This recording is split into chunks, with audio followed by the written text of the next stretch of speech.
அனைவருக்கும் வணக்கங்க. நான் இன்றைக்கி என்னோடய பெரிய பொண்ணுக்கு நான் எப்படி விஷன் இல்லைங்கிறத நான் கண்டுபிடிச்சேன் அப்படி சொல்லிட்டு நான் சொல்லலான்ட்டு இருக்கேன். நீங்கள் எங்களோட குழந்தைங்களோட கண்களை பார்த்தீங்கன்னா உங்களுக்கு கண் பார்வையற்ற குழந்தைங்க மாதிரியே இருக்க மாட்டாங்க. ரொம்ப நல்லாயிருக்கும். ஐபால்ஸ் ரெண்டுமே பார்த்தீங்கன்னா பிறந்தப்போ ரொம்ப நார்மலாக ஒரு குழந்தைக்கு கண் எப்படி இருக்குமோ அப்படி தான் இருக்கும். இந்த பூ போட்ட மாதிரி ஒயிட் இருந்த மாதிரி அந்த மாதிரியெல்லாம் எதுவுமே. நான் கூட நல்லா பிறந்திருக்கு குழந்த, ரொம்ப சந்தோஷப்பட்டேன். அதுக்கப்புறமா ஒரு 3 மந்த்ஸு பார்த்திங்கன்னா எனக்கு ஒரு 10 நாள்லேயே ஒரு 15 நாள்லேயே ஒரு சின்னதாக ஒரு டவுட் வந்துச்சு. ஏன்னா நம்ம ஃபீட் பண்ணும்போது நம்மளுக்கு அந்த டவுட் வரும்.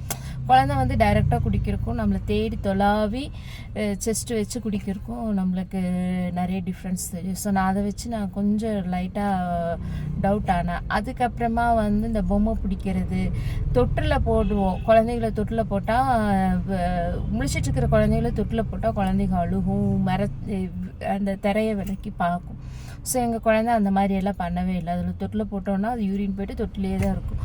ஸோ அதெல்லாம் எனக்கு கொஞ்சம் டவுட்டாக இருந்துச்சு. அதுக்கப்புறமா பார்த்தீங்க அப்படின்னா சரி நம்ம டாக்டர்கிட்ட கூட்டிகிட்டு போய் காட்டலாம் அப்படி சொல்லிட்டு நாங்கள் டாக்டர்கிட்ட கூட்டிகிட்டு போய் காட்டினோம். அப்போ அவங்க சொன்னாங்க பிளைண்ட்லேயே 3 வெரைட்டிஸ் இருக்குது. ஒன்று ஃபுல்லாக பிளாங்காக இருக்கும், எதுவுமே தெரியாது அவங்களுக்கு.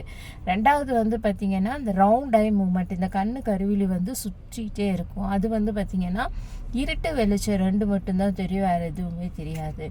மூணாவது பார்த்திங்கன்னா நல்லா பிரைட்டாக கலர்ஃபுல்லாக இருக்கிறது, அது மட்டும்தான் தெரியும், இது எதுவுமே தெரியாது. ஸோ இதில் பாப்பாங்க 2வது வகை. அது விஷுவலி சேலஞ்சு தான், நீங்கள் அதை மனசார ஏற்றுக்குங்க அப்படின்னு சொல்லிட்டு எங்களுக்கு கொஞ்சம் ஆறுதலெல்லாம் சொன்னாங்க. ஸோ நீங்கள் மேக்ஸிமம் ப்ராக்டிஸ் எவ்வளோ தூரம் பண்ண முடியுமோ பண்ணிக்கோங்க, ஏன்னா இது நர்வ்ஸ் பிரச்சனை அப்படி சொல்லிட்டாங்க. ஸோ நம்ம கொஞ்சம் கஷ்டமாக இருந்துச்சு. அதுக்கப்புறமா அடுத்த ஸ்டெப் என்ன, நாங்கள் அது யோசிக்க ஆரம்பிச்சிட்டோம். ஸோ நெக்ஸ்ட் வீடியோவில் எங்கள் பாப்பாவுக்கு நான் எப்படி ஆட்டிசம் அப்படிங்கிறத கண்டுபிடிச்சேன்னு நான் சொல்கிறேன்.